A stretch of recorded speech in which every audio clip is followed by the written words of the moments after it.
$1. That is what you are starting with. Not 100, not 1,000. One single dollar bill sitting in your hand right now.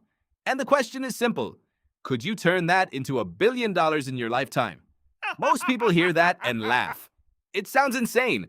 It sounds like the kind of thing a motivational poster says right before you realize it was printed by someone who already had money. But here is what changes everything. Some of the wealthiest people alive today started with almost nothing. And the math of turning small money into enormous money is not magic. It is a pattern.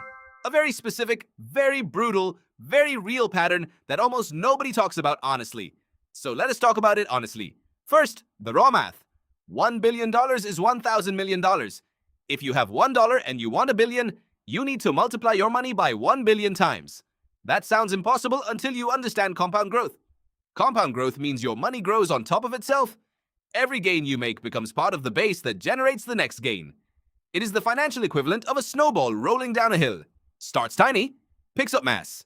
And if the hill is long enough, it becomes something that flattens everything in its path. The most famous example of compound growth in history is Warren Buffett. He bought his first stock at age 11 with $114 saved from delivering newspapers. He is now worth over $130 billion. But here is the detail that most people skip. 99% of Warren Buffett's wealth was accumulated after his 50th birthday. He did not get rich fast. He got rich by staying in the game longer than almost anyone else alive. Time is the variable that makes compound growth work. And most people underestimate how much time it actually takes. Let us put your $1 through the math. The US stock market has returned an average of around 10% per year over the long term. If you invest $1 today at 10% annually and never touch it, after 10 years you have $2.59. Not impressive. After 30 years you have $17.45. Still not impressive. After 50 years you have $117. Better. After 100 years, your $1 has become $13,000. 100 years, $13,000. Still nowhere near $1 billion. So the stock market alone, starting with $1, does not get you to $1 billion. Not in a human lifetime. The math simply does not work that way. So how did the actual billionaires do it? They did not invest $1. They built something with it. Take Jeff Bezos. He started Amazon in 1994 with a $30,000 loan from his parents and some of his own savings. That is not $1, but in the context of what he built, it was nothing. Amazon was operating out of his garage. He was driving packages to the post office himself. The entire company was worth less than most people's mortgages. Today, Jeff Bezos is worth over $200 billion. The key was not the money he started with. It was the idea he built and the market he timed it into. John Koum was born in a village outside Kiev in Ukraine. His family had no hot water. He immigrated to the United States as a teenager and went on welfare. He taught himself computer programming using a book he found. He eventually co-founded WhatsApp with almost no funding and sold it to Facebook in 2014 for $19 billion. $19 billion. From welfare. From a programming book he found. Oprah Winfrey was born in rural Mississippi in poverty so severe she wore dresses made from potato sacks as a child.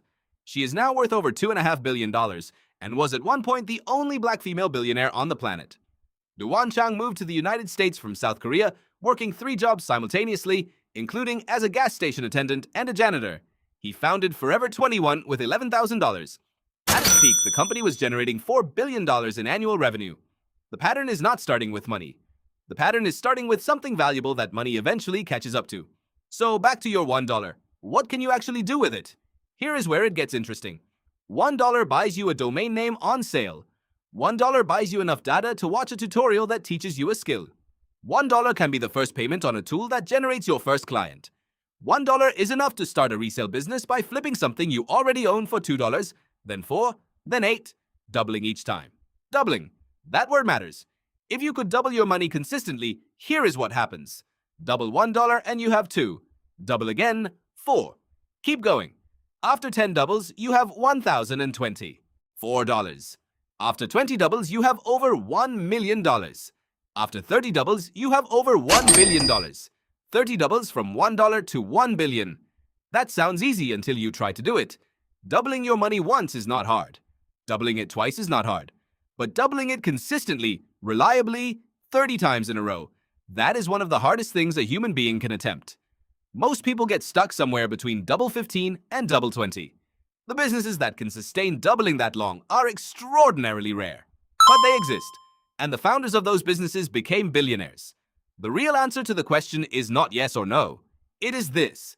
Starting with $1, you cannot invest your way to $1 billion in a single lifetime through normal returns. But you can build your way there. If you turn that $1 into a skill, an idea, a product, or a service that enough people want badly enough, the dollar stops being the resource. You become the resource. Buffett said it best. The most important investment you can ever make is in yourself. Your $1 cannot buy a stock that turns into $1 billion, but it can start a chain reaction that eventually does. The billionaires did not start with more money than you. They started with more belief that the chain reaction was possible, and then they just refused to stop pulling. If this made you think differently about money, hit the like button. Subscribe to Tooth for more videos that break down the real math behind wealth, music, and everything in between. New video every week. See you in the next one.